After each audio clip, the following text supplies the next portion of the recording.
we have a motion to recommend approval for item 3A and 3B. So moved. Motion by Sue, have a second. Second by John. All those in favor, please say aye. Aye. And Bill, are you saying aye or nay? I'm saying aye. All right. Thank you, sir. Moving on to resolutions, item 4A, R022425A. So I look at this and then I had our TIF discussion down underneath these items, but I actually think in looking at these two items, it makes more sense to do the TIF overview first, because that'll actually lead to a lot of the language that's in these titles. Let's do it. So I'm going to kick off with that. So we are just going to kind of do this quick TIF overview, and we've talked a lot about TIF in a lot of discussion. So just to kind of walk through what TIF is. So as you guys recall, so tax increment financing, and it's really a tool strongly used in development to incentivize. So basically it's a tool capturing new assessed value and property taxes from new development. So you have the new assessed value over what was the base assessed value. So within the TIF area, there's kind of two terms. So you'll see economic development area, which is referenced in one of our items. So the economic development area is an area that has a plan to increase employment, attract new businesses, retain or expand business. And so you'll see whenever we add something to like an EDA, we go through and we get the process and we say, hey, this meets what our plan is for this economic development area. So that is a lot of these things that you see also go through Plan Commission, and that's what the purpose is, to say this is consistent with the plan that we have adopted for the area. So then within the EDA are what we call these allocation areas. So an allocation area is a sub area within an EDA. So you can have the downtown, for example, the downtown quote unquote economic development area, and within that are various allocation areas. So allocation areas help you designate what properties are in that TIF and subject to that TIF. So EDA is kind of the broad, big picture. Allocation areas break it down a little smaller. So, and that's what we talk about. We're going to talk about amending to pull one of the allocation areas into the downtown area. So that's kind of what that means, and to give you a little context on that one. Lisa, Uh-huh. now, just what goes in it, what doesn't go into TIF, what does go into TIF, the land, that Land. stuff, that doesn't go into the TIF. It's new. It's new. So I have an example, but for example, if you have a parcel that is undeveloped land, so we're going to say pure undeveloped land, and it is assessed at $100,000. So that is what it's considered its base assessed value. I go in there and I put a commercial office building on that land. My commercial office building gets assessed at $1 million. The land's still at 100,000. So you're covering that later. Yes. Okay, well, I'm gonna be quiet. Yeah. I'm sorry. No, you're fine. So I'll cover that a little bit later. Yep. It's really hard to kind of put these into things. So this is kind of this graph, as you guys all see. So like we were talking about, that's that 100,000 in my example would be the base AV. So the base assessed value. Then the incremental is the growth after it is assessed. So on this, the yellow, everybody in that taxing district still gets their tax based off the base AV. So as I mentioned in my example, if I build $1 million office building on $100,000 piece of land, so the library still gets taxes based off the 100,000. The county still gets taxes based off the 100,000. And then all the taxes associated with that million, that incremental growth, go to the TIF, except for the referendum rate of the schools, which I'll show you in a minute. But that is kind of how that works. So you're not harmed. You are not losing money. You're still getting your base tax rate that you had before. So that's what the base AV shows, is that you are still getting that. Then the incremental goes to the TIF, and then when the TIF life ends, it all goes back and you get the full value of that. So a lot of times with TIF and the incentivizing of a TIF, the question is, and you guys probably heard this, the but-for test. Would development have occurred in the area without this incentive to develop it? So that's kind of what they call the but-for test is, would this have occurred but for this other thing occurring? So you'll see that thrown around a lot, but it really is the theory of, is someone going to go put a $5 million building on a plot of land that doesn't have infrastructure, doesn't have anything associated with it? So it's kind of leads into that. Any kind of questions on this base discussion? Okay. So, so then the big discussion, I kind of mentioned this in the slide before, impact on overlapping taxing units. So a lot of this discussion always generates TIFs are taking away from the schools. That's kind of the adage. I don't think we have that discussion here. We've worked really hard to have that discussion about how it doesn't. But the general fund, after the breaker law change, is not funded by property taxes. So that TIF doesn't have any impact on that. That is a state allocated formula. Then if you have referendum funds, as you guys know, as taxpayers, referendum funds are exempt from the circuit breaker. So even if your personal house is at the cap, you're paying that referendum rate. And the same is true of TIF districts. So in my example, you have $1 million property, they're still going to get the referendum rate. So, and that's kind of what you can see down here is that everybody is in the same position they were before. I didn't do the increment to the actual tax increment to the city. It's just kind of because I was talking about overlapping units, but this just shows you that the school for the referendum rate gets that benefit. So, and that is really as you can see, almost 28 cents for the schools. So they still get that. They still get to capture the growth. They don't capture the full growth on their base rate, but they get it in the referendum rate. So that is kind of just to show that at the end of the day, schools still get what they were getting before, but they also get the benefit of this referendum rate in that amount. So this one you can't see very well. This is some of our TIF areas. So you can see, this kind of takes you, orient you 116th and I-69. So you see the yard, you see the station. So this is kind of our downtown area. It's really hard to put on a map, so I'll bring this up, this is at the GIS at the county. So this takes you closer to Saxony. So over there, those are kind of the EDAs over in that area. So you see the Clarion, you see the town EDA, Village, Central Indiana Orthopedics. So that's kind of one section. As we've kind of talked about, north of us, because it's I-69 right there, the green is Noblesville. Just as a heads up, those are not ours over there. And so then you can kind of come down a little bit and you get down here you see some on the 37, as we've talked about.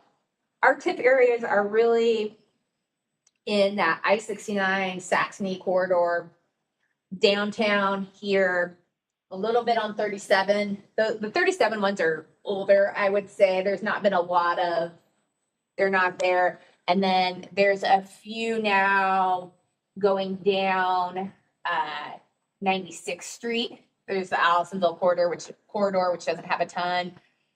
The airport, but then, like I said, you get down here to kind of 96th, and that's kind of, those are a little bit newer with the growth out there at 96th Street to kind of get the River Place up and going. But these kind of just show you the different TIF areas. We don't have an updated actual map. Our last one I think is from 2018 or 19. But I just kind of wanted to give you guys that picture as we go through. And this is just the layer through downtown. on what all the various allocation areas are. So the like, more pinkish color is the TIF. yeah, so if it like has a name, so like, for example, Pullman Point is in the area. So Pullman Point has it's a TIF area, it's a developer purchase bond for that. But so then that Pullman Point increment is used to pay that TIF debt But service. then what about the more purple? Like, right, look at that Pullman Point, so there's kind of the pinkish, and then that purple. It's, not necessarily. I think it's just kind of the colors are a little bit meant to be, I mean, so it's still a TIF district. yeah, so it'll pull up all the ones that are actually in, because there's a parcel by parcel. But is maybe the darker one, is that maybe the allocation area? So this is like Pullman Point is like the allocation area there, and it's just that piece of them. So that, we've talked a lot about where our TIF districts are, and so like I said, they're really kind of concentrated in those core areas. The biggest, like I said, is now probably downtown. So that and a little bit on the 37. So just to kind of, so you can see, obviously you got the yard, you got the stations, you got the union, and I'll show you kind of a list as we go through. So this is all of what are truly listed as our TIF districts with the county. So they all have a distinct ID number. So you can see there's the downtown, which is the biggest, Allisonville corridor, State Road 37. So these are just all, and then the ones at the bottom are ones that we have proactively kind of created, but maybe haven't gone into effect yet. So like, for example, down at the bottom, District South, City View, those projects are going to be TIF projects. They're just in the process of getting created. So they've already been parceled out of the county, so the county knows that they're TIF districts. For some reason, this slide did not want to show, there's totals at the bottom. Wonder if I go to this. For some reason, it doesn't like the totals on that. Try to make that a little bigger here. And as you can see, there are a few that are called like downtown PP or a certain area, and that stands for personal property. So when you create a TIF area, it does the actual physical real property, and then to create the personal property piece of it, you also have to do a separate resolution and capture. So one of the items you'll see tonight is to get the personal property capture for the Andretti project. So that is one of the personal property pieces. So I'm sorry, so it wasn't, captured. I mean, don't you, it's always simultaneous, right? When Well, you- not all- Or you sometimes. not do it- all projects that are TIF projects have the personal property piece associated with them. Some do, some don't. We really, Andretti is the first one that really, in a long time that we've done, that has the actual personal property called out to it. Okay, I was trying to think of, So a lot of them, it doesn't, just because you do the real property, if it's a commercial development, doesn't automatically include that personal property in that area. So you kind of have to explicitly call that out. So, that's what that is. So this kind of just walks you through, and this is actually, information that's available on the Gateway website that kind of talks to you, and it shows you again what your base was, and then what your increment is. So you can see at the very start of like the downtown, it was 180 million, you're up to 350 million of increment assessed value, because the net assessed value is over, 500 million now. So that's kind of the quick overview of that. I'll go back to that. But yeah, I don't know why the totals didn't like to show up. So then, as we all talk about, we size these debt on an area within a TIF district to be consistent with what we believe the increment can support. The only ones where we have some very old Saxony ones where that is not the case. And those Saxony ones are, I think, some of our original TIF bonds, but all the rest of them, if they have been sized with the expectation that the increment will cover what that debt has been issued for. So the first top is kind of all these different projects. A lot of them are downtown projects. You can kind of see the City View, Stations, Highline. We still have a few bands outstanding. And then down at the bottom is, as I mentioned, developer backed debt, essentially debt that is issued in the city's name, but the developer buys it. They are solely responsible. So all of the debt with kind of the B underneath that 42 million, if for some reason the developer doesn't pay or the increment doesn't meet that debt service, that is not a city problem. That is a developer problem. That the developer has to make up that shortfall. So that's the most recent one we did on those was the River Place flats that we talked about on 96th Street. So that is a quick, very, very quick overview, but happy to answer any questions Any questions for Lisa? as we kind of talk about that. If I recall, the Saxony TIF does not really, I mean, the developers having to make up that difference. Yes. Because it's yeah. not, I mean, the development just hasn't been there. And I don't know if the. Yeah, that's true. And that's kind of similar.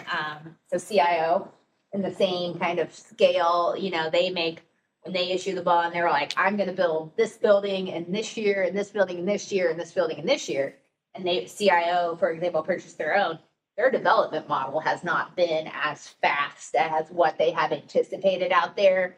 So I think CIO has a little bit of a shortfall, but CIO is the one who pays that shortfall on their own. So, and the same with, there's a weird waterfall at Saxony, like It's really strange. it's a very Before my strange, time. it's a very strange, like I said, waterfall as to how things flow.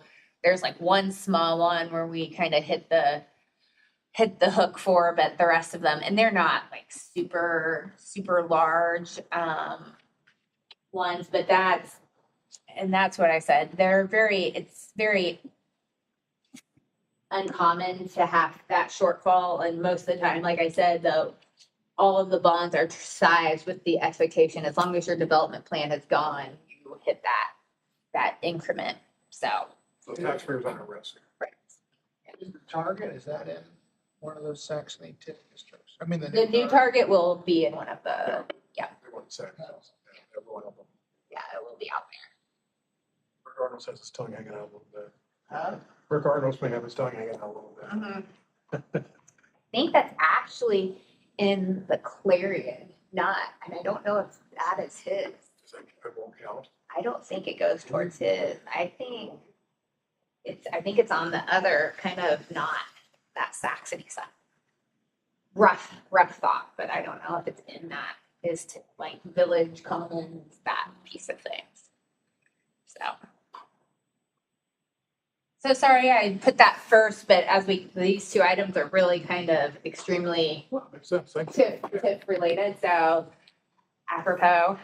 What, a question. So do we have dates when these all terminate? Or there, do we have I mean, yes, they an all have idea of like, most of our first, what I term our first real TIF debt, quote unquote, is 2014, 2015. Was a lot of when we started using it more downtownish.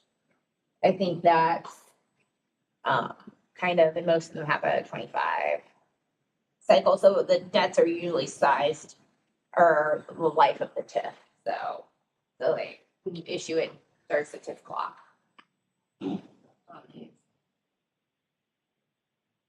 So you shouldn't have a debt that still exists when the TIF district ceases to exist.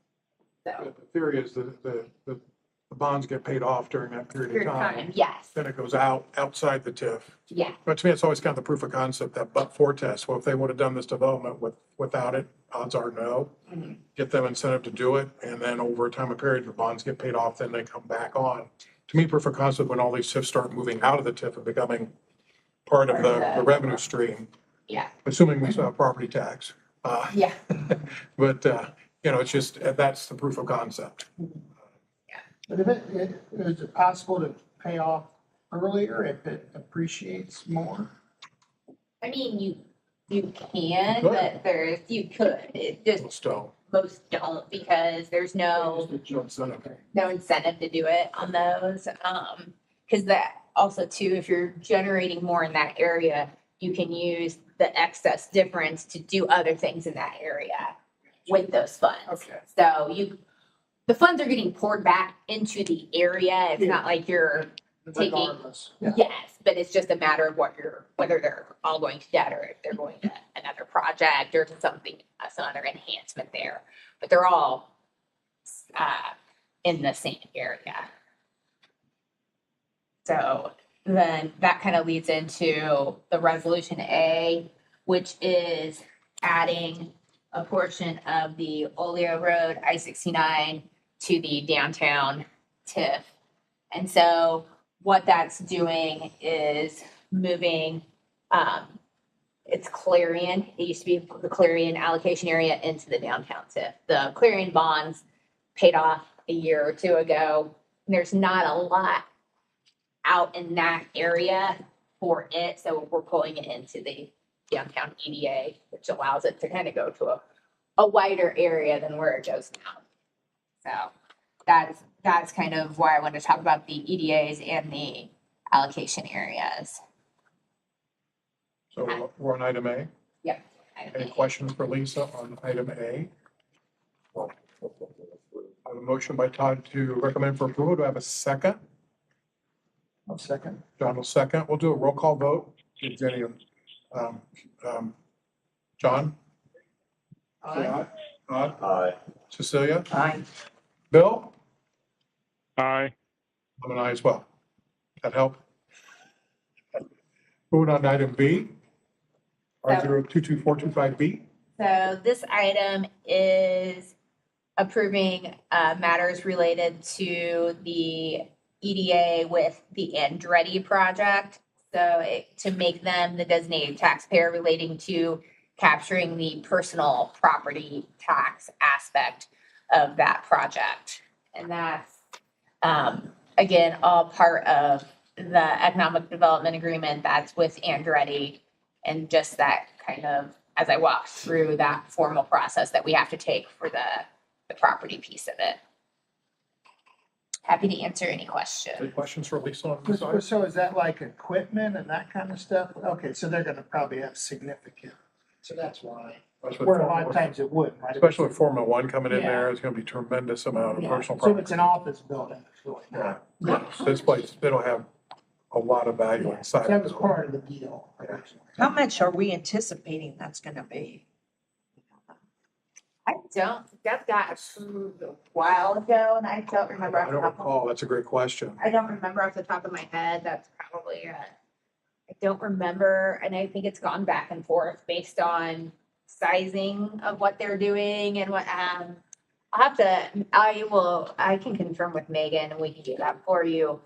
But I don't remember the most recent personal property piece I of it. imagine it's evolved quite a bit. over- Yes, from our, it's I mean, From a, all the moving Especially parts. adding, right, adding. Yeah, I don't think what we were operating on before is. yeah, Yeah, Who would have thought 10, 15 years we'd have a Formula One team right. building a car in Fishers? Right. And also, I know Formula One doesn't allow any other racing teams to be in the facility because they don't want any money moving to other sharing of So it has costs. to be. So they can track those Formula One costs. Huh. So it's certainly morphed into something significant.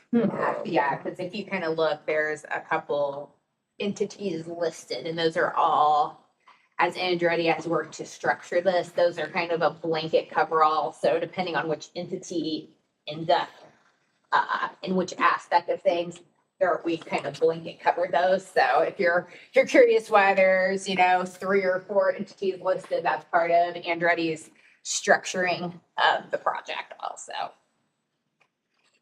Questions? If there are no more questions, I'll make a motion for recommendation. Todd make a motion to recommend for approval. Do I have a second? Second by Cecilia. We'll do a roll call vote. Jenny? Aye. Aye.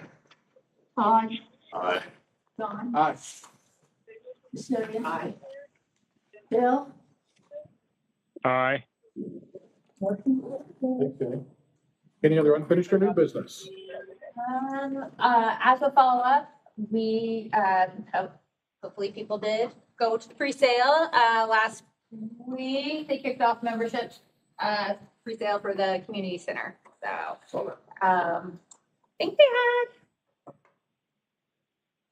had a good number, probably at least like 100 of the first day or so. So they had a decent, indication of interest though, just as we did talk about that last month, that has kicked off and is getting good to go. Anything else, folks? Motion adjourned. Second. All in favor, say aye. We'll do it one more time. We'll come